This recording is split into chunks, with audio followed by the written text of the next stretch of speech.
I have to tell you, I'm both challenged and excited. My excitement is I get a chance to give something back. My challenge is the shortest seminar I usually do is 50 hours.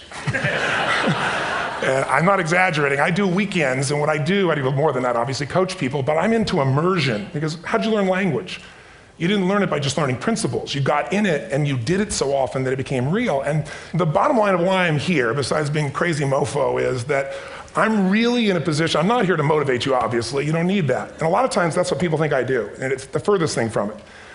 What happens, though, is people say to me, well, I don't need any motivation. And I say, well, that's interesting. That's not what I do. I'm the why guy. I don't know why you do what you do. What is your motive for action? What is it that drives you in your life today, not 10 years ago, or are you running the same pattern? Because I believe that the invisible force of internal drive activated is the most important thing in the world. I'm here because I believe emotion is the force of life. All of us here have great minds. You know, most of us here have great minds, right? I don't know if I'm in the category, but we all know how to think. And with our minds, we can rationalize anything, we can make anything happen. We can, I agree with what was described a few days ago about this idea that people work in their self-interest, but we all know that that's bullshit at times. You don't work in your self-interest all the time. Because when emotion comes into it, the wiring changes in the way it functions. And so it's wonderful for us to think intellectually about how the life of the world is, and especially those who are very smart. We can play this game in our head, but I really want to know what's driving you. And what I'd like to maybe invite you to do by the end of this talk is explore where you are today for two reasons. One, so that you can contribute more. And two, so that hopefully we can not just understand other people more, but maybe appreciate them more and create the kinds of connections that can stop some of the challenges that we face in our society today. They're only going to get magnified by the very technology that's connecting us, because it's making us intersect. And that intersection doesn't always create the view of everybody now understands everybody and everybody appreciates everybody. So I've had an obsession basically for 30 years. And that obsession has been what makes the difference in the quality of people's lives? What makes a difference in their performance? Because that's what I got hired to do. I got to produce the result now. That's what I've done for 30 years. I get the phone call when the athlete is burning down on national television and they were ahead by 5 strokes and now they can't get back on the course. And I got to do something right now to get the result or nothing matters. I get the phone call when the child is going to commit suicide, and I got to do something right now. And in 29 years, I'm very grateful to tell you I've never lost one in 29 years. It doesn't mean I won't someday, but I haven't done it. And the reason is an understanding of these human needs that I want to talk to you about. So when I get those calls about performance, that's one thing, like how do you make a change? But also, I'm looking to see what is it that's shaping that person's ability to contribute, to do something beyond themselves. So maybe the real question is, you know, I look at life and say there's 2 master lessons. One is there's the science of achievement, which almost everyone in this room has mastered to an amazing extent. That's how do you take the invisible and make it visible, right? How do you take what you dream about and make it happen, whether it be your business, your contribution to society, money, whatever it is for you, your body, your family. But the other lesson of life that is rarely mastered is the art of fulfillment. Because science is easy, right? We know the rules, you write the code, you follow and you get the result. Once you know the game, you just, you up the ante, don't you?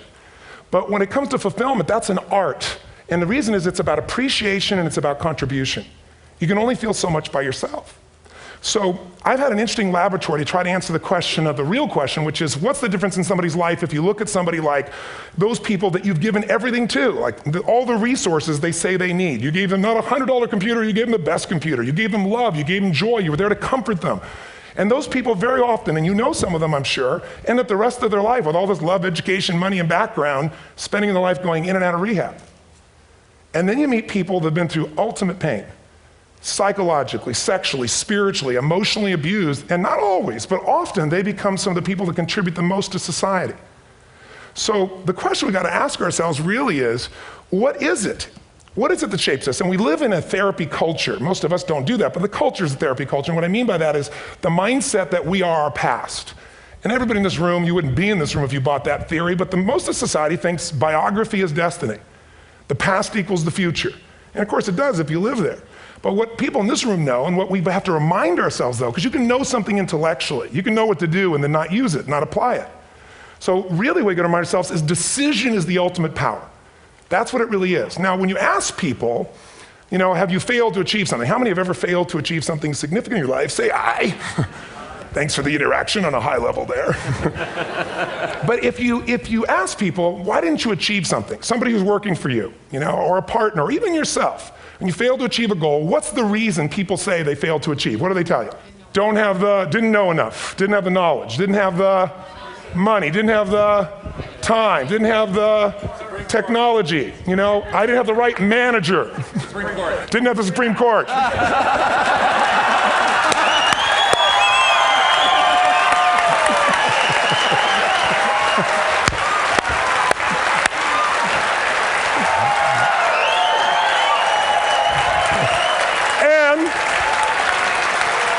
And what do all those, including the Supreme Court, have in common? They are a claim to you missing resources. And they may be accurate. You may not have the money. You may not have the Supreme Court. But that is not the defining factor.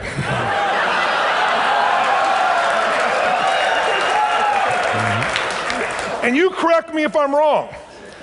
The defining factor is never resources, it's resourcefulness. And what I mean specifically, rather than just some phrase, is if you have emotion, human emotion, something that I experienced from you day before yesterday at a level that is as profound as I've ever experienced, and if you'd communicated with that emotion, I believe you would have beat his ass and won.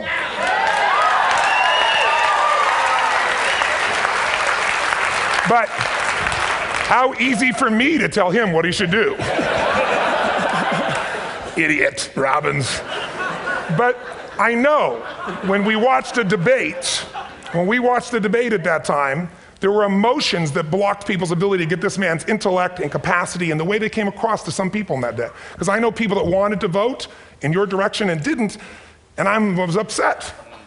But there was emotion that was there. How many know what I'm talking about here? Say I. So emotion is it, and if we get the right emotion, we can get ourselves to do anything. We can get through it. If you're creative enough, playful enough, fun enough, can you get through to anybody, yes or no? Yes. If you don't have the money, but you're creative and determined enough, you find the way. So this is the ultimate resource, but this is not the story that people tell us, right? The story people tell us is a bunch of different stories. They tell us we don't have the resources, but ultimately, if you take a look here, flip it up if you would. They say, what are all the reasons they have in common? We've said that. Next one, please. He's broken my pattern, that son of a bitch. But I appreciated the energy, I'll tell you that. What determines your resources? We've said decisions shape destiny, which is my focus here. If decisions shape destiny, what determines it is 3 decisions. What are you going to focus on? Right now, you have to decide what you're going to focus on. In this second, consciously or unconsciously, the minute you decide to focus on something, you've got to give it a meaning. And whatever that meaning is produces emotion. Is this the end or the beginning? Is God punishing me or rewarding me, or is this the roll of the dice? And emotion then creates what we're going to do, or the action. So think about your own life, the decisions that have shaped your destiny. And that sounds really heavy, but in the last 5 or 10 years, 15 years, haven't there been some decisions you've made that if you made a different decision, your life would be completely different? How many can think of one, honestly? Better or worse? Say I. So the bottom line is maybe it was where to go to work and you met the love of your life there. Maybe it was a career decision. I know the Google geniuses I saw here. I understand that their decision was to sell their technology at first. What if they made that decision versus to build their own culture? How would the world be different? How would their lives be different? Their impact. The history of our world is these decisions. When a woman stands up and says, no, I won't go to the back of the bus, she didn't just affect her life. That decision shaped our culture. Or someone standing in front of a tank. Or being in a position like Lance Armstrong and someone says to you, you got testicular cancer. That's pretty tough for any male, especially if you ride a bike. Right? You got it in your brain, you got it in your lungs. But what was his decision of what to focus on? Different than most people. What did it mean? It wasn't the end, it was the beginning. What am I going to do? He goes off and wins 7 championships he never won once before the cancer because he got emotional fitness, psychological strength. That's the difference in human beings that I've seen of the 3 million I've been around. Because that's what my lab. I've had 3 million people from 80 different countries that I've had a chance to interact with over the last 29 years. And after a while, patterns become obvious. You see that South America and Africa may be connected in a certain way, right? Other people say, oh, that sounds ridiculous. It's simple. So what shaped Lance, what shapes you? 2 invisible forces, very quickly. 1, state. We all have had times. Have you had a time you did something and after you did it, you thought to yourself, I can't believe I said that. I can't believe I did that. That was so stupid. Who's been there? Say aye. Have you ever done something after you do it, you go, that was me. Right? It wasn't your ability, it was your state. Your model of the world is what shapes you long term. Your model of the world is the filter. That's what's shaping us. That's what makes people make decisions. We want to influence somebody, we gotta know what already influences them. And it's made up of 3 parts, I believe. First, what's your target? What are you after? Which I believe it's not your desires. You can get your desires to goals. How many of you got a goal or desire and thought, is this all there is? How many have been there? Say aye. So it's needs we have. I believe there are 6 human needs. Second, once you know what the target that's driving you is and you uncover it for the truth, you don't form it, you uncover it. Then you find out what's your map. What's the belief systems that are telling you how to get those needs? Some people think the way to get those needs is destroy the world. Some people is to build something, create something, love someone. And then there's the fuel you pick. So very quickly, 6 needs, let me tell you what they are. First one, certainty. Now these are not goals or desires, these are universal. Everyone needs certainty that they can avoid pain and at least be comfortable. Now how do you get it? Control everybody, develop a skill, give up, smoke a cigarette. And if you got totally certain, ironically, even though we all need that, like if you're not certain about your health or your children or money, you don't think about much more. You're not sure the ceiling's gonna hold up, you're gonna listen to any speaker. But while we go for certainty differently, if we get total certainty, we get what? What do you feel if you're certain? You know what's gonna happen, when it's gonna happen, how it's gonna happen, what would you feel? Bored out of your mind. So God, in her infinite wisdom, gave us a second human need, which is uncertainty. We need variety. We need surprise. How many of you here love surprises? Say aye. Bullshit, you like the surprises you want. The ones you don't want, you call problems, but you need them. So variety is important. Have you ever rented a video or a film that you've already seen? Who's done this? Get a fucking life. Right? Why are you doing it? You're certain it's good because you read it before, saw it before, but you're hoping it's been long enough you've forgotten enough there's variety. Third human need, critical, significance. We all need to feel important, special, unique. You can get it by making more money. You can do it by being more spiritual. You can do it by getting yourself in a situation where you put more tattoos and earrings in places humans don't want to know. Whatever it takes. The fastest way to do this, if you have no background, no culture, and no belief in resources or resourcefulness, is violence. If I put a gun to your head and I live in the hood, instantly I'm significant. 0 to 10, how high? 10. How certain am I you're gonna respond to me? 10. How much uncertainty? Who knows what's gonna happen next? Kind of exciting, like climbing up into a cave and doing that stuff all the way down there. Total variety and uncertainty. And it's significant, isn't it? So you're willing to risk your life for it. So that's why violence has always been around and will be around unless we have a consciousness change as a species. Now you can get significance a million ways, but to be significant, you gotta be unique and different. Here's what we really need. Connection and love, fourth need. We all want it. Most people settle for connection because love's too scary. Don't want to get hurt. Who here has ever been hurt in an intimate relationship? Say aye. If you don't raise your hand, you'll have had other shit too, come on. And you're gonna get hurt again. Aren't you glad you came to this positive visit? But here's what's true, we need it. We can do it through intimacy, through friendship, through prayer, through walking in nature. If nothing else works for you, get a dog. Don't get a cat, get a dog, because if you leave for 2 minutes, it's like you've been gone for 6 months when you show back up again 5 minutes later, right? Now these first 4 needs, every human finds a way to meet. Even if you lie to yourself, even if you have split personalities. But the last 2 needs, the first 4 needs are called the needs of the personality, is what I call it. The last 2 are the needs of the spirit. And this is where fulfillment comes. You won't get fulfillment from the first 4. You'll figure a way, smoke, drink, do whatever, meet the first 4. But the last 2, number 5, you must grow. We all know the answer here. If you don't grow, you what? If a relationship's not growing, if a business is not growing, if you're not growing, it doesn't matter how much money you have, how many friends you have, how many people love you, you feel like hell. And the reason we grow, I believe, is so we have something to give of value. Because the 6th need is to contribute beyond ourselves. Because we all know, corny as it sounds, the secret of living is giving. We all know life's not about me, it's about we. This culture knows that, this room knows that.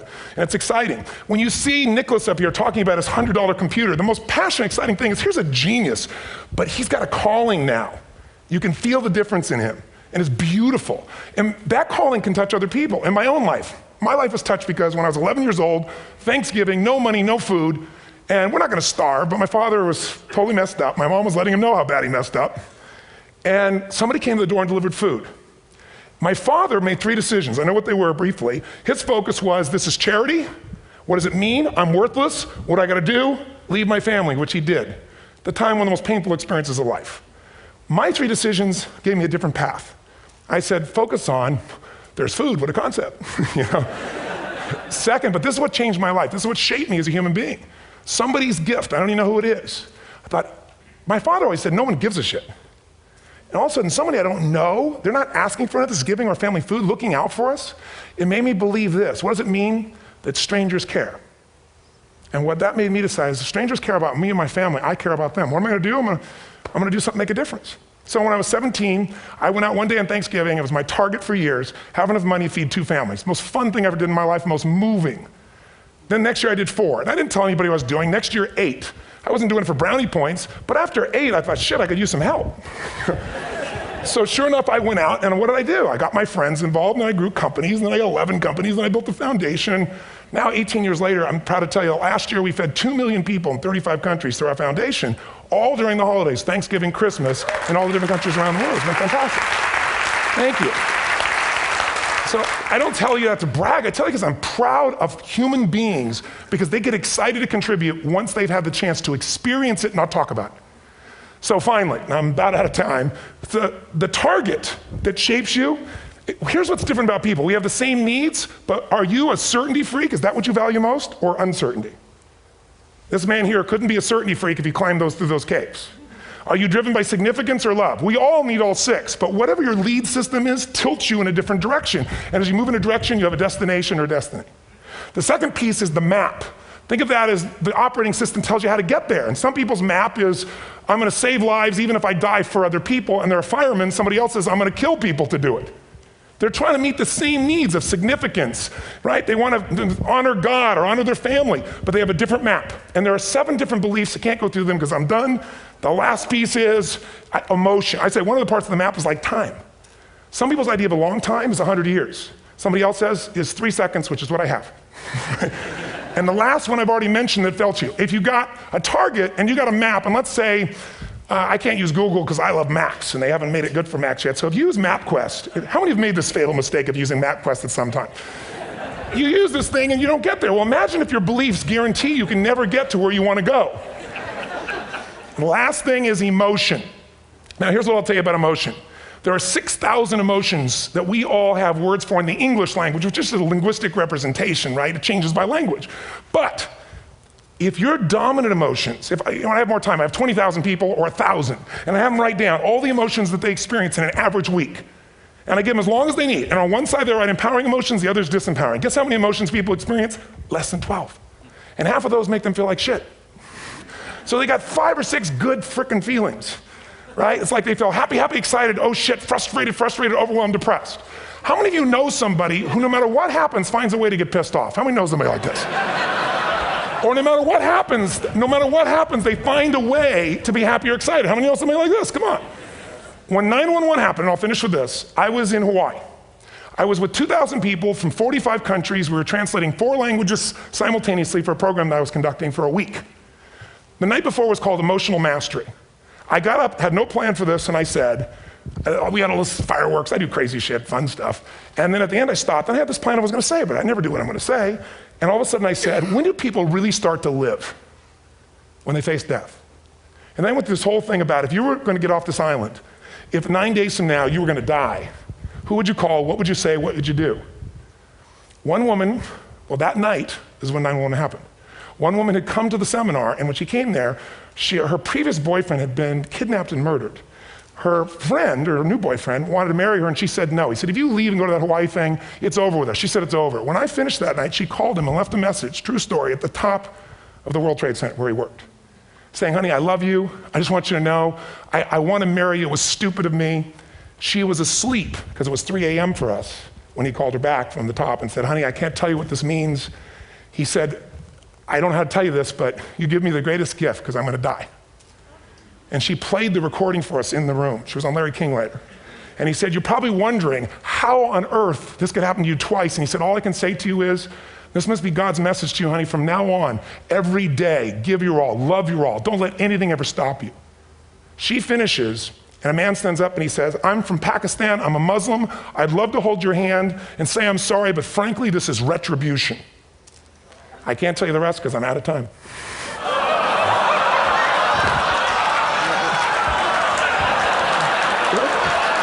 Are you sure? Finish the story. 10 seconds. 10 seconds, no, I want to be respectful. 10 seconds, all I can tell you is I brought this man on stage with a man from New York who worked in the World Trade Center, because I had about 200 New Yorkers there. More than 50 had lost their entire companies, their friends, marking off their Palm Pilots, one financial trader, this woman made of steel, bawling, 30 friends crossing off that all died. And what I did to people is said, what are we going to focus on? What does this mean, and what are we going to do? And I took the group and got people to focus on, if you didn't lose somebody today, your focus is going to be how to serve somebody else. There are people, one woman got up and she was so angry and screaming and yelling. And she wasn't from New York, she's not an American, she doesn't know anybody here. I said, you always get angry. She said, yes. Guilty people got guilty, sad people got sad. And I took these two men and did what I call an indirect negotiation. Jewish man with family in the occupied territories from New York who would have died if he was at work that day. And this man who wanted to be a terrorist and made it very clear. And the integration that happened is on a film, which I'll be happy to send you, so you can really see what actually happened instead of my verbalization of it. But the two of them not only came together and changed their beliefs and models of the world, but they worked together to bring, for almost 4 years now, to various mosques and synagogues, the idea of how to create peace. And he wrote a book, which is called My Jihad, My Way of Peace. So transformation can happen. So my invitation to you is this. Explore your web, the web in here. The needs, the beliefs, the emotions that are controlling you, for two reasons. So there's more of you to give. Achieve too, we all want to do it, but I mean give, because that's what's going to fill you up. And secondly, so you can appreciate, not just understand, that's intellectual, that's mind, but appreciate what's driving other people. It's the only way our world's going to change. God bless you, thank you, I hope this was served. TonyRobbins.